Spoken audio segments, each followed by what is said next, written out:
कर रहे थे अनुज कुछ देर पहले कि वो क्रूशियल रहेगा। अब क्या लग रहा है, कुछ और कैपिचुलेशंस देखने को मिलेगा मार्केट में? 24,000 टूटना लगभग तय है जिस तरह से हम गिर रहे हैं। देखिए दो तीन चीज़ें मैं डिस्कस करना चाह रहा हूँ।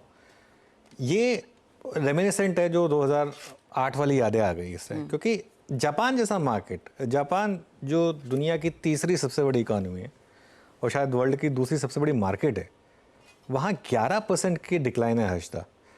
मतलब इसको ना हल्के में नहीं लेना चाहिए हमें कि इस तरीके के मार्केट में बड़े मूव्स आ रहे हैं। अगर वो मार्केट दिखा सकें हम 11%। इंडिया विक्स देखिए, मुझे याद नहीं है कब लास्ट टाइम इंडिया विक्स 40% ऊपर था। ये देखिए 40% ऊपर, 51% ऊपर हो गया अब। मतलब ये आपको कोई स्मॉल कैप स्टॉक दिख रहा होगा बेसिकली, ठीक है ना। और 51% मतलब बिल्कुल। और अगर एशियाई मार्केट एक बार दिखा सकें, और बस दिखा दीजिए 2-3 इंडेक्स जो हम नॉर्मली फॉलो करते हैं, और उसमें खास तौर से कॉस्पी और जापान जिस तरीके से गिरे हैं वो देखिए आप इस समय है क्या, एक बार जरा हाँ उनमें तो आई थिंक लोअर सर्किट लग गया। आई थिंक निके करीब 11% नीचे, और आप देखिए 12% नीचे हो गया अब। कॉस्पी करीब 8% नीचे। तो ये दो इंडेक्स देखिए आप। अच्छा ये क्या है, यूएस फ्यूचर्स में भारी गिरावट है, ठीक है, ये येन कैरी ट्रेड का इम्पैक्ट है। अब मेरे ख्याल से ये इस मार्केट का टेस्ट है, क्योंकि अब तक जितनी भी हमने ग्लोबल डिक्लाइंस देखी थी वो जियोपॉलिटिकल रिस्क की वजह से, कभी कभी कुछ हो गया उसकी वजह से होती थी। ये वाली जो डिक्लाइन है ये एक मैक्रो रीज़न की वजह से आ रही है कि यूएस में स्लो डाउन प्लस जापान का रेट हाइक, दोनों का कॉम्बिनेशन मिलाकर ये इम्पैक्ट है बेसिकली जो मार्केट पे इम्पैक्ट कर रहा है। अब बजट डे लो आपने तोड़ दिया 24,074, क्या इसको कंक्लूसिवली ब्रेक करने वाले हैं? क्योंकि अगर ऐसा हो गया हर्षदा तो मुझे लगता है कि फिर वो मार्केट में एक मीनिंगफुल करेक्शन की शुरुआत होगी। मैं एक पर्सपेक्टिव में डालना चाहता हूँ चीज़ों को। हम निफ्टी पर 2.5% नीचे हैं, और 2.5% नीचे पे लोगों की चीखें निकल रही हैं। सोचिए 12% नीचे होने का क्या मतलब है। 12% नीचे का मतलब अगर हम 12% नीचे हो जाएं तो निफ्टी 22,000 पर हो, सिंपल। तो उस लेवल का इस समय मार्केट में पेन है। मैं यही कहूँगा कि पैनिक ना करें, पैनिक बिल्कुल नहीं करना है। और अच्छी ये नहीं कि आज लॉक स्टॉक एंड बैरल अपना पूरा पोर्टफोलियो बेच दिया, ऐसा कुछ नहीं हुआ है मार्केट में। हमारी मार्केट काफ़ी रेजिलिएंट है, लेकिन इस समय एक अलग फैक्टर चल रहा है जो हमारे कंट्रोल में नहीं है, उसको ऑब्जर्व करना पड़ेगा। अनुज एक सिंपल सवाल, इस समय भारतीय बाजारों में जो नर्वसनेस है, जो बिकवाली आ रही है, बिकवाल कौन है? क्या ये प्राइमरीली एफआईआईज हैं? देखिए एफआईआईज तो रोज बेच रहे हैं। दिक्कत एफआईआई की सेलिंग की नहीं है, दिक्कत है इस समय कि रिटेल और एचएनआई क्या कर रहे हैं। क्या होता है, एफआईआईज बेचते हैं, एफआईआईज के पास ज़्यादातर इंडेक्स स्टॉक्स होते हैं तो वो इंडेक्स गिरता है उसकी वजह से। लेकिन एक स्टेज पर आकर रिटेल को लगता है कि नहीं अब मैं और माल नहीं खरीदूंगा। मैं एक एग्जांपल देता हूं आपको। जब मैं छुट्टी पे गया उससे पहले मैंने एक बात बताई थी कि म्यूचुअल फंड्स इस समय 1.25 लाख करोड़ के कैश पे बैठे हैं। कल न्यूज़ आई कि वॉरेन बफे ने 50% एप्पल बेच दिया और अब वो रिकॉर्ड कैश पे बैठे हैं उन्होंने। उनके पास जितनी यूएस ट्रेजरीज हैं वो फेड के पास भी नहीं है, वो इस लेवल की आ गई है। तो एक क्लियर कट इस समय मार्केट में मुझे लग रहा है कि मोर देन सेलिंग थोड़ी सी लैक ऑफ बाइंग है, थोड़ा सा एक कॉन्फिडेंस हिला है। क्योंकि ग्लोबल स्क्रीन जब इस तरीके की होती है, हर्षदा आप और मैं दोनों थे यहाँ पर जब हमने वो 2008 वाला मामला देखा था। मैं ये नहीं कह रहा हूँ कि 2008 है, वो मतलब एक अलग था, वो हम शायद दोबारा ज़िंदगी में कभी ना देखें। लेकिन जो निके में आज हुआ है 1987 के बाद, वो 87 सबको याद होगा अच्छे से, 87 के बाद सबसे बड़ी गिरावट है निके में एक दिन में। कॉस्पी में तो मैंने सुना है कि उन्होंने शॉर्ट सेलिंग बंद कर दी है। इस तरीके की मार्केट में तो ग्लोबल मार्केट में थोड़ा सा पैनिक है, उसका थोड़ा इम्पैक्ट हम पर। टेक्निकली आज देखा जाए तो हमारी मार्केट काफ़ी अच्छी है। करेक्ट, हम क्योंकि इतना नहीं गिरे जितना शायद हमारे ग्लोबल पीयर्स गिरे हैं, 2-2.5%। हाँ एक चीज़ है, ब्रॉडर मार्केट में थोड़ा सा केयरफुल होने की ज़रूरत है। ये जो मिड कैप और स्मॉल कैप में जो एक तरीके से एक वन वे तेज़ी चल रही थी ना, वहाँ पर मुझे लग रहा है कि थोड़ा ब्रेक लगने की ज़रूरत थी। वैसे भी थोड़े से मार्केट्स में एक्सेसेस, जिस तरीके के वैल्यूएशंस हो गए थे कुछ स्टॉक्स में, उनका थोड़ा करेक्शन होना ज़रूरी था। ओरेकल देखिए आप 6.5% नीचे इस समय, संवर्धन मदरसन, कुछ मेटल स्टॉक्स जो ग्लोबल सेंसिटिव स्टॉक्स हैं वहाँ पर प्रेशर है। लेकिन एक और चीज़ अच्छी हो रही है इस मार्केट में, आप देखिए एफएमसीजी में अच्छी बाइंग है। लीवर, नेस्ले, डाबर, मैरिको, जो हमारे खुद के जो ऐसे स्टॉक्स हैं, जो ऐसे सेक्टर्स हैं जहां पर कोई लेना देना नहीं है ग्लोबल मार्केट से, या लेना देना नहीं है एक्सपोर्ट से फॉर एग्जांपल, वहां पर अभी भी बाइंग है। तो ये मार्केट कोई ऐसी नहीं है कि जो बिल्कुल आपको लग रहा है कि उसमें कुछ पैसा बन ही नहीं रहा। मैं आपके वो जो खिलाड़ी हैं उनको सुन रहा था, लॉन्ग की भी ट्रेड दे रहे हैं, ऐसा नहीं है कि नहीं दे रहे हैं। तो ये एक अच्छी मार्केट है जिसमें आप नेगेटिवली रिएक्ट कर रहे हैं, लेकिन साथ ही थोड़े से पॉजिटिव चीज़ों पर भी आप ध्यान दे रहे हैं। तो ये एक अच्छी चीज़ है। बस ये है रोज आपको ट्रेडिंग नहीं करनी होती। मैं उसी पे आने वाली थी अनुज। पहले तो इस मार्केट में ट्रेडर्स को शांत बैठना है, क्या वो रवैया अपनाना, और दूसरा बड़ी गिरावट में बड़ा पैसा बनता है, ये हमने हिस्टोरिकली देखा है। बिल्कुल। तो क्या ये गिरावट मौका दे रही है उन लोगों को जो काफी हाई वैल्यू के स्टॉक्स थे, उनमें अच्छा करेक्शन देखने को मिले, तो शायद वो लिस्ट बनाकर तैयार रखें। शायद 24,000, 23,500, 23,000 इफ एट ऑल खुदा ना खास्ता आए तो शायद मौका होंगे खरीदारी के। देखिए, मैं आपके दोनों सवाल एड्रेस करता हूँ। पहले तो ट्रेडर क्या करे, अगर तो आपने फ्राइडे को शॉर्ट कर दिया था तो आपने बहुत समझदारी का काम किया था। वो प्रॉब्लम क्या है, आज गैप डाउन के बाद शॉर्ट करना मुझसे ज़्यादा है। आज जहाँ रिकवरी फेल हुई और जहाँ डे लो टूटा वहाँ शायद एक शॉर्ट बनता था। खैर एनीवे, अब क्या करें, मेरे ख्याल से अब टू लेट टू शॉर्ट। अब आपको सिर्फ स्क्रीन देखनी है अर्शदा।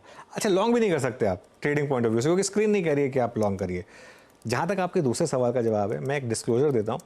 मैंने खुद आज थोड़ा सा निफ्टी ETF में पैसा डाला है अपना, और ये तो मेरा हमेशा व्यू रहा है कि अगर मार्केट ज़्यादा गिरेगा तो उसमें और पैसा डालने का टाइम आता है, तो वो अपनी जगह है। लेकिन लिस्ट 100% बना के रखिए। लिस्ट ऐसे स्टॉक्स की जिनका ग्लोबल मार्केट्स की करेक्शन से इम्पैक्ट नहीं है और जो अब तक आपके प्राइस से बाहर थे, वो अगर आपकी प्राइस में अब आ रहे हैं तो थोड़ा थोड़ा डालिए। मैं तो कहूँगा 20% आज ही डाल दीजिए। अब एग्जैक्ट बॉटम तो कोई नहीं टाइम कर पाएगा, कोई भी नहीं पकड़ सकता इस मार्केट में। ना कभी किसी ने पकड़ा, ना कभी कोई पकड़ पाएगा। वो ब्रोकन क्लॉक भी 2 बार सही होती है, तो वो कई बार किस्मत से आपको बॉटम और टॉप मिल जाते हैं, वरना कोई नहीं पकड़ पाता। तो इसके लिए 20% आज ही डाल दें। बाकी मार्केट अगर और गिरेगा तो और डालें। ये मार्केट में कोई सिस्टमिक रिस्क नहीं है। ये हमारी मार्केट में एक चीज़ समझिए आप, कोई सिस्टमिक रिस्क नहीं है। ना ही हमारी मार्केट कैरी ट्रेड्स की वजह से चल रही थी।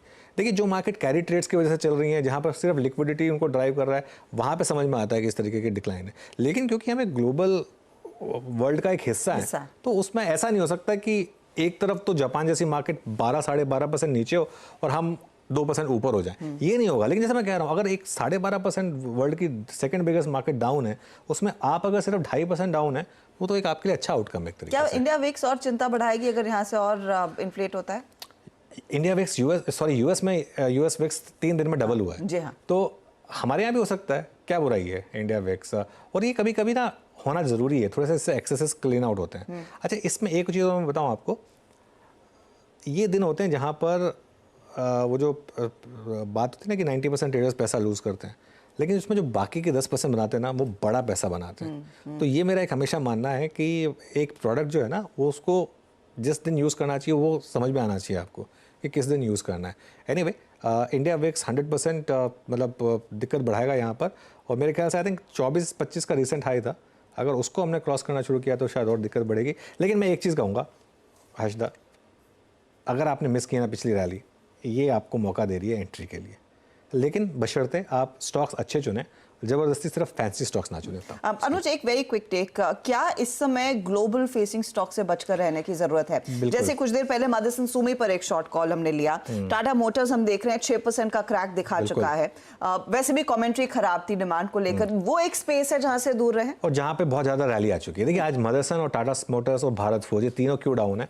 3-4 कारण है। एक तो ग्लोबल दिक्कतें हैं, उसके अलावा क्लास 8 ट्रक ऑर्डर्स भी काफ़ी ख़राब थे, प्लस ये ग्लोबल मूड माहौल खराब, प्लस इनमें रैली बहुत ज़बरदस्त हुई है। आप तीनों स्टॉक्स उठा के देखिए, अगर तीनों स्टॉक्स का अगर आप 6 महीने का भी चार्ट देख लेंगे ना, संवर्धन का देख लें, चाहे टाटा मोटर्स का देख लें, चाहे भारत फोर्ज का देख लें, आपको आज की डिक्लाइन शायद नज़र भी नहीं आएगी। ये देखिए, ये संवर्धन का चार्ट है 6 महीने का, आपको आज की डिक्लाइन दिखेगी भी नहीं। टाटा मोटर्स में आपको आज की डिक्लाइन दिखेगी भी नहीं।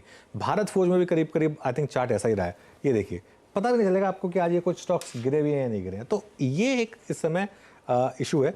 ग्लोबल फेसिंग स्टॉक से बचना है, ग्लोबल फेसिंग स्टॉक्स में। लेकिन एक चीज मैं कहूंगा, आईटी में जो सिर्फ इसलिए ना स्टॉक्स बेचे क्योंकि नैस्डैक गिर रहा है। करेक्ट। आईटी में आगे कमेंट्री देखें कि यूएस मार्केट में आज आईटी स्टॉक्स क्यों गिरे हैं? आज आईटी स्टॉक्स इसलिए नहीं गिरे हैं क्योंकि नैस्डैक गिर गया था इसलिए, नैस्डैक तो कई बार गिरता है। आज आईटी स्टॉक्स गिरे हैं क्योंकि वहां पर रिसेशन का फियर आ गया। तो अगर रिसेशन आ गया तो आप चाहे रेट कट ले आए चाहे कुछ भी ले आए, रेट कट तो वैल्यूएशन पर इंपैक्ट करेगा ना, लेकिन इवेंचुअली अर्निंग्स तो तभी आएंगी अगर यूएस की कंपनी अच्छी कर रही है। अगर यूएस रिसेशन में चला गया तो फिर थोड़ा ना अर्निंग्स आएंगे। प्लस ये सेक्टर भाग चुका है। आप निफ्टी आईटी देखिए, 6 महीने में एक वन वे निफ्टी आईटी में रैली आई। नंबर्स जब खराब आते थे तब ये स्टॉक उल्टा चलते थे।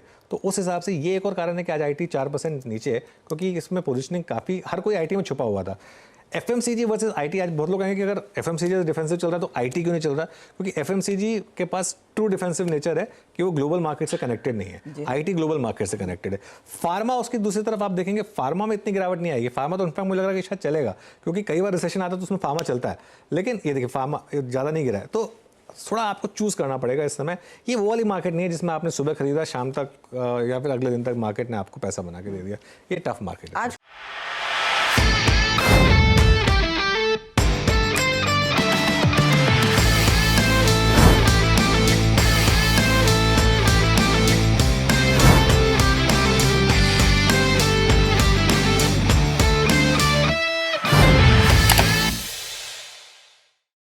बता दें कि मनी कंट्रोल पर दिए गए विचार एक्सपर्ट्स के अपने निजी विचार होते हैं। वेबसाइट या मैनेजमेंट इसके लिए उत्तरदायी नहीं है। यूजर्स को मनी कंट्रोल की सलाह है कि कोई भी निवेश निर्णय लेने से पहले सर्टिफाइड एक्सपर्ट की सलाह लें।